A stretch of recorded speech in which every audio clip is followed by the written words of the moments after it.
In the heart of Gangnam, Seoul, nestled within a sprawling, high-tech fitness center, there lies a modest office room reserved exclusively for the staff. It's a small sanctuary amidst the bustling energy of the gym, filled with the hum of machines. Today, this space is the backdrop for a unique event.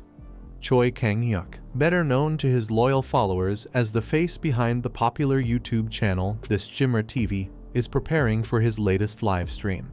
Kang-hyuk has built a reputation as a fitness guru, admired not only for his chiseled physique, but also for his relentless drive and dedication to health.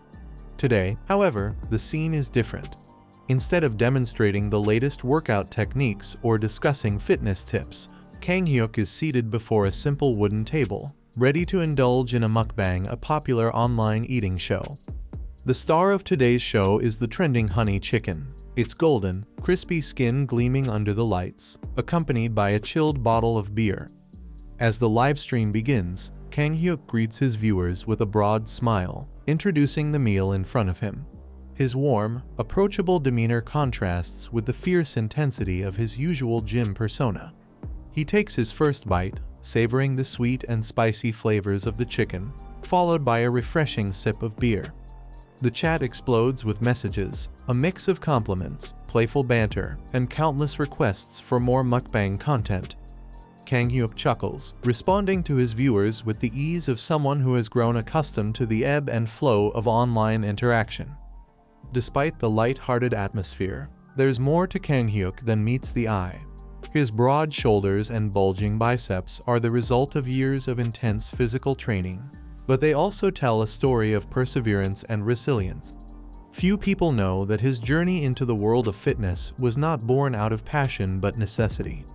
Kang-hyuk's dedication to working out began as a form of survival, a way to rebuild his body after a life-altering incident. Years ago, Kang-hyuk was a member of an elite special forces unit. During a particularly dangerous mission, he sustained severe injuries that left him on the brink of permanent disability. The doctors warned him that without serious physical rehabilitation, he might never walk properly again. What followed was a grueling period of recovery, filled with physical therapy sessions, chiropractic treatments, and a relentless pursuit of strength. Kang-hyuk threw himself into every form of exercise he could find: yoga, pilates, weightlifting, anything that could help him regain control of his body. He also became a student of nutrition, learning how to fuel his body for optimal recovery and performance. Over time, his efforts paid off. Kang-hyuk not only recovered but surpassed his previous physical condition. He became a symbol of resilience, eventually earning the title of the nation's best gym rat, a badge of honor for someone who had transformed his body against all odds. His reputation as a top-tier fitness trainer grew, and with it, his business.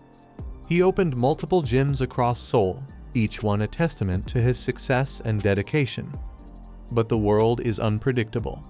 Just when it seemed like Kang-hyuk had everything under control, the global pandemic struck. The fitness industry was hit hard, and despite his best efforts, Kang-hyuk's gyms suffered. To keep his business afloat, he turned to streaming, a platform where he could connect with his audience from the safety of his home. But the income from streaming was a fraction of what he needed to sustain his 5 gym locations. The pressure was immense, and the fear of losing everything he had worked so hard to build gnawed at him constantly. As the mukbang stream nears its end, Kang-hyuk informs his viewers that he will be back tomorrow with more content. He bids them good night with a smile, but as he turns off the camera, the weight of his worries settles back onto his broad shoulders. The remnants of the meal, greasy chicken bones, and an empty beer bottle stare back at him, a reminder of the calories he had just consumed. His mind races with thoughts of the workout he knows he should do to burn off those extra calories, but the alcohol in his system makes him hesitate.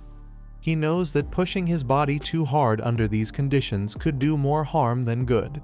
Kang-hyuk leans back in his chair, a sigh escaping his lips. How had his life come to this? He had once been invincible, a force to be reckoned with. Now, he was a man struggling to keep his dreams from slipping through his fingers. The stress was beginning to take its toll, manifesting not only in sleepless nights but also in the slow, inevitable thinning of his hair. His doctor had warned him that the stress-induced hair loss was a sign that his body was on the brink of breaking down. Cut back on work, the doctor had advised, or risk becoming bald. The idea of losing his hair was terrifying to Kang Hyuk, not out of vanity, but because he feared it would strip away the last vestige of the strong, capable man he once was.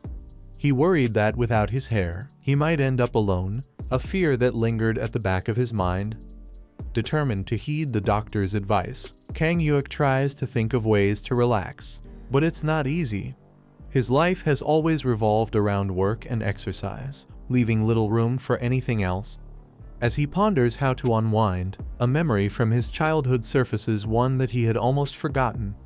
As a child, Kang Hyuk had been an avid reader of Muram novels, stories filled with martial arts, ancient heroes, and epic battles. Growing up poor and raised by his grandparents, these novels had been his escape, borrowed from a small corner bookstore in his neighborhood. His grandfather often scolded him for spending too much time there, but Kang Hyuk couldn't help himself. Those stories had been a source of comfort and inspiration, fueling his imagination and dreams. Curious, Kang Hyuk pulls out his phone and begins browsing for Muram novels.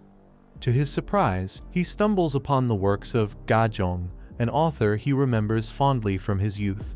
Among Gajong's works is a new series he had never seen before, Shaolin Monk Chronicles. The title catches his eye, and he clicks on it, intrigued by the story of Mu Jin, a young protagonist who has just entered the Shaolin Temple to forge a new path as a martial artist. As Kang Hyuk begins reading, he feels a wave of nostalgia wash over him. The story is captivating, filled with the same excitement and wonder that had drawn him to Muram novels as a child. For the first time in a long while, Kang Hyuk feels a sense of peace. The tension in his muscles eases as he becomes engrossed in the tale, losing himself in the world of Shaolin monks and ancient martial arts. It's as if he has been transported back to those simpler days when his only worries were whether the hero would triumph over the villain. After a few chapters, Kang Hyuk feels his eyelids grow heavy. The combination of the beer, the comforting story, and the exhaustion from his day lulls him into a deep sleep. He slumps forward, still holding his phone, and drifts off into a dream. Suddenly, a bright light pierces the darkness, and Kang Hyuk hears a voice calling out to him. "Mu Jin, wake up! It's time for the morning exercise." The voice is urgent, filled with the kind of excitement that only a new day can bring. Kang Hyuk stirs, confused by the unfamiliar name. As he opens his eyes, he's startled to find himself staring at a bald head, his own reflection in a polished surface. Except, it's not quite his reflection. The room around him is old and austere, nothing like his modern apartment. The walls are made of worn wood, and the floor beneath him is cold and hard. He looks down at his clothes, simple, rough fabric tied at the waist, and then at his hands, which seem smaller, younger. A young boy with a shaved head, standing beside him, tugs at his arm. "We're going to be late. Everyone else has already left, and you know we'll get scolded if we're late again." Kang Hyuk blinks, trying to make sense of the situation. "How did you get into my house?" he asks, bewildered. The boy looks at him as if he's gone mad. "Your house? What are you talking about? We're at the Shaolin Temple." Mu Jin. Kang Hyuk's heart skips a beat. Mu Jin? The name rings a bell, a very recent bell. It's the name of the protagonist from the novel he had been reading. His thoughts race as he tries to piece together what's happening. Could it be that he's dreaming? That he somehow fell asleep reading and is now inside the story? He stands up, still disoriented, and looks around the room. It's exactly as described in the novel, right down to the creaky wooden floorboards. His eyes widen as he touches his head, feeling the smooth, bald scalp where his hair used to be. Panic rises in his chest, but before he can process it, the boy who insists he's older and bigger than Kang Hyuk, despite appearances, grabs his hand and pulls him toward the door. "Come on, we have to go. We're already late." The boy insists, and Kang Hyuk, still dazed, decides to follow him. After all, this is just a dream, right? What harm could it do to play along? They rush through the corridors of the temple, the sounds of morning rituals echoing through the air. As they step outside, Kang Hyuk is struck by the sight before him, a sprawling courtyard filled with young monks, all engaged in various exercises. The morning sun bathes the scene in a warm, golden light, and the air is filled with the rhythmic sounds of synchronized movements. Their master, a stern-looking monk with a long, flowing robe, spots them immediately. His eyes narrow, and his voice booms across the courtyard. "Muyujin, Jangwon, you're late again." He strides over to them, his expression one of stern disapproval. "You know the rules. Discipline is everything here. Since you seem to have forgotten that, we'll remind you with some extra training." Kang Hyuk glances at the boy beside him, Jangwon, as the master had called him, who looks both nervous and resigned.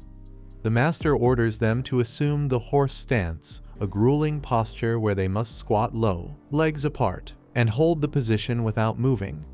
Kang Hyuk hesitates, but seeing everyone else comply, he awkwardly follows suit.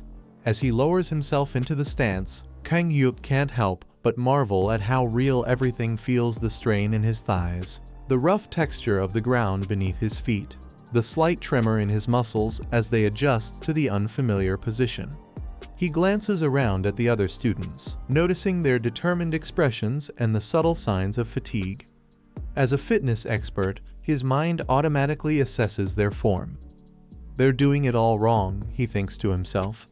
"Their knees are going to suffer if they keep this up."